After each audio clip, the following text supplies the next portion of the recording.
So once I've got my HDR and SDR matched well enough that I can have both signals going out at the same time, there's still something different about shooting HDR live.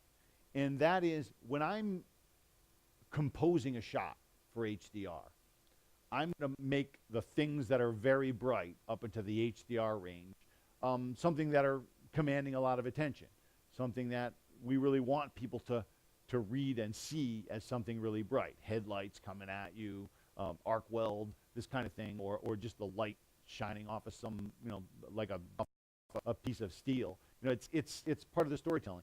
Now, if I'm trying to cover sports, I don't necessarily have that luxury. I may have a situation where there's something very bright that's coming into frame, and I would just like to make it go away because I don't want people looking at that. And the first place I noticed that was we were in a hockey arena, and most every hockey arena or basketball arena has a very nice and very bright LED scoreboard hanging below.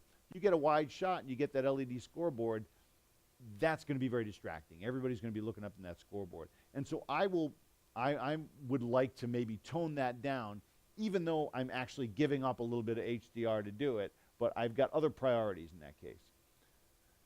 So same thing with black stretch. Because I've got so much more available to me in the shadows in HDR, I like to be able to manipulate that between the HDR, SDR to just try to make sure I'm seeing the details I want to see.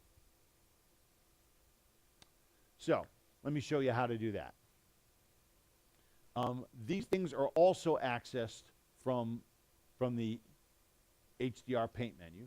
So you see the HDR paint menu, number 42 again. So we go in here, and you'll see the black stretch adjustments there, and then the HLG knee, and then black gamma and HLG on and off. So first thing I'll do is turn the knee on and off, and we'll see if we can catch that. All right, I'm going to have to set.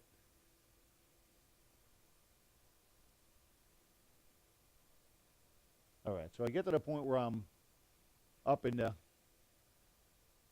very bright range, and you'll see that I'm putting a knee on the HLG signal and bringing that in. And it's kind of not because, now when I do that, of course, I'm making that sky less bright, and I'm not making it more blue, I'm just making it less bright.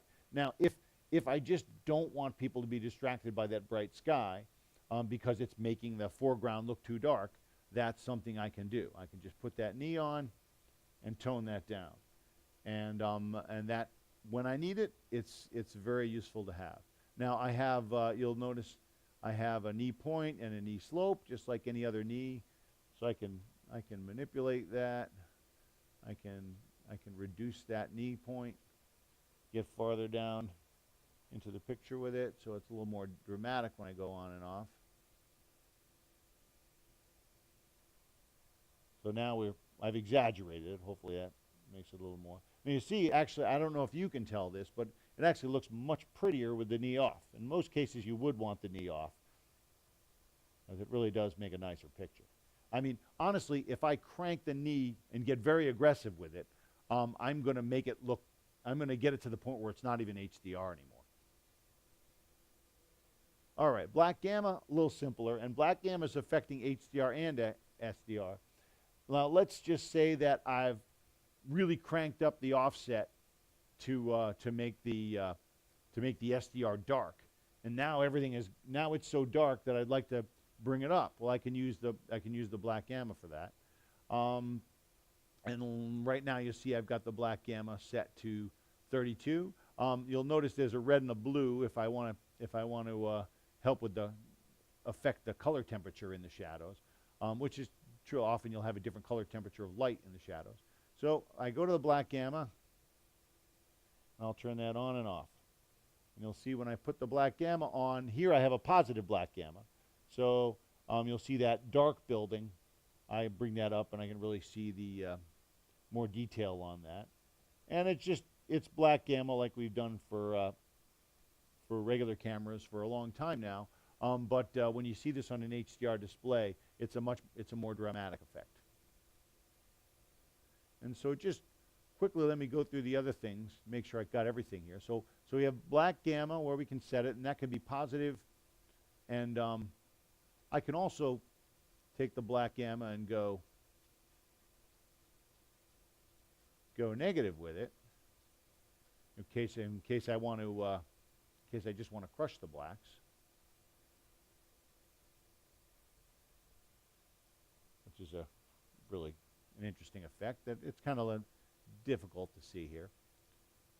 And there's your knee point and slope, which I just mentioned.